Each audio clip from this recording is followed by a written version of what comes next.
Hold on. Please display your invitation letter or permit.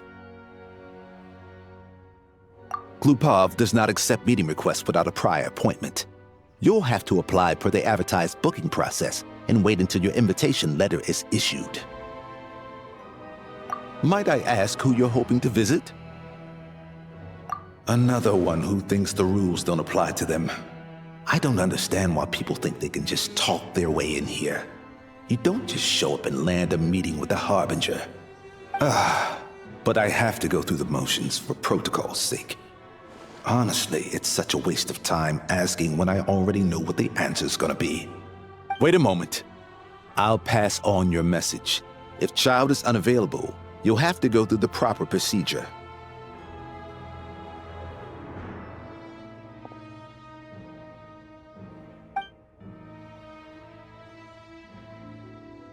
Lord Child is a busy man. He's probably not in Glupov at the present. If I were you, I'd cut your losses. No point in waiting any longer. Even if you two are old friends as you claim, please understand that the Fatui Harbingers are often busy with their official duties. They tend not to stay in Glupov for extended periods. Next time, stick to the rules. You'll make life easier for both of us, Greetings, Lady Marionette. I'll take care of our guest here. It's her first time in Snezhnaya, so it's no surprise that she doesn't know the rules yet. I trust no choice words have been exchanged. No misunderstandings I should be aware of. No, Lady Marionette. No incidents to report. Whew, that was a close call. Good thing I played it cool. Is that right? Good to know. Wait, where's Paimon? Under the weather? That's hard to imagine. She's always buzzing with energy. I take it she's still adapting to the climate. Happens to a lot of people. It's even colder here than in Nodcry. Has she seen a doctor? I can get you one if you need. All right then. Well, let me know if you run into any other problems. Why else? I was just about to sit down for some much-needed tea time when I heard that an old friend of Tartaglia's had shown up outside. No appointment, nothing. And, as obnoxious as it may be to show up uninvited at Glupov, I couldn't help but take pity on the poor soul who was waiting outside in vain. So I had no choice but to abandon my freshly brewed piping hot tea and come to see this mystery guest for myself. Well, I felt our time working together in Nodcry warranted some courtesy. I couldn't exactly let you freeze to death out here in the wind. Unfortunately, I can't invite you inside either. The rules of Glupov wouldn't allow it, and as a Harbinger, I have to lead by example. On the plus side, Snezhnograd actually has some class, unlike Nasha Town. Torchlight Books has a very nice selection of teas and cakes, so we can catch up there. Your treat, of course. Because I already wasted one perfectly good cup of tea today. That's why.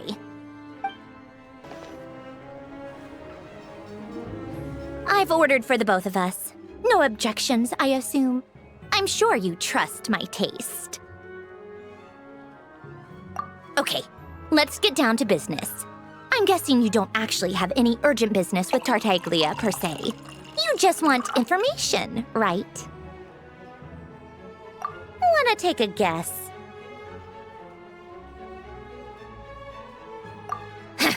Of course you'd say that. You shouldn't underestimate Counselor Tartaglia, you know. That's right. I'm sure you've heard of the Snezhnograd Vecha by now. Well, he's busy preparing some paperwork for their next meeting. They'll be discussing yet another extension to Project Stuzha. It's basically all anyone cares about in the Vecha these days. Yeah, he's more of the shoot first, ask questions later sort, isn't he? It all started with a very detailed letter that Capitano left for the jester, Piero, before leaving for Natlan. In that letter, he detailed the future arrangements for his subordinates. All of his key people were reassigned to Tartaglia. I guess he'd already prepared to leave us for good all the way back then. But Piero didn't reveal the contents of the letter until the events in Natlan had concluded. That was his reaction, too. Why me? With a bewildered look on his face. He'd always assumed Capitano looked down on him. He was a man who kept his thoughts to himself and barely spoke to him the whole time they'd known each other. But he occasionally brought Tartaglia along to my tea parties back in the day. So to the rest of us, it was clear that Capitano had quite a lot of respect for his young comrade. By the rest of us, I mean my tea party regulars. Arlecchino, Rosaline, and...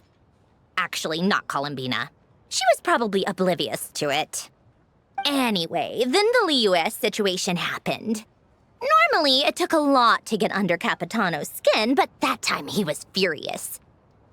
It's not really my place to talk about it, though. You can ask Tartaglia about it sometime. Basically, Tartaglia probably had the wrong idea about Capitano all along, right up until Piero revealed the letter he'd left behind. Capitano believed that despite Tartaglia's immaturity, he showed great potential. Plus, he possessed a kind of purity rarely seen among members of the Fatui.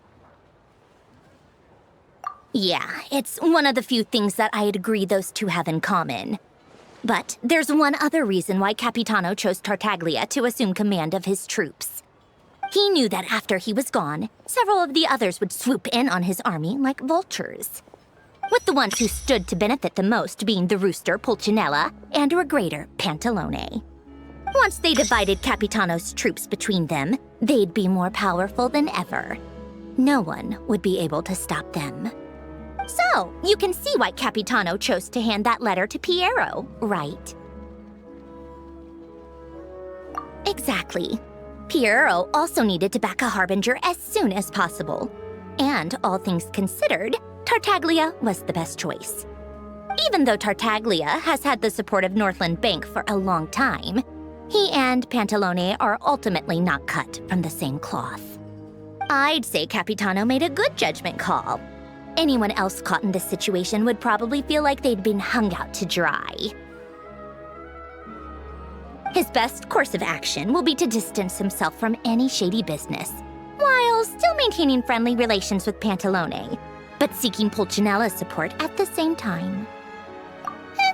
What's the point in having a tea party if you don't spill a little tea? Besides, none of this is confidential anyway. Ask any journalist out there. They'll give you all the lurid details. You'll see it firsthand if you ever sit in on a session of the Snezhnograd Vecha. All the factional strife, whether open or unspoken, it plays out for all to see in that one little room. Having a voice in the Vecha is the only way to steer policies in your favor. So, every person in that room represents a particular interest group. Pantalone, for instance, represents the financial sector, and Tartaglia represents the Fatui soldiers. Personally, I have no interest in political jousting, but since I have a number of engineers and researchers under my command, I have to make their voices heard. Then there's Pulcinella, the linchpin of the Vecha. He represents politics itself. Everything involves him, so nothing can bypass him. Any issue that comes up, he knows how to mediate. That's what the Tsaritsa values most about him. I'm starting to see why everyone is so frustrated with the way things are, but also powerless to change it. A complex web of interests connects all parties involved, and the Tsaritsa sitting at the top adds another layer of complexity. It must be nearly impossible to come up with a perfect solution. All right, I'm done carrying this conversation. Time for you to answer a question of mine. You must have known that you can get the info you needed from me. So why was Tartaglia the first person you asked to see and not me? Huh? Jealous? As if. Wait. Oh, I think I know what it is. Columbina passed on my message to you before you left Not Cry, right? I only meant you should be mindful of which side you're on. Is that actually why you didn't ask for me? Because you took that to heart?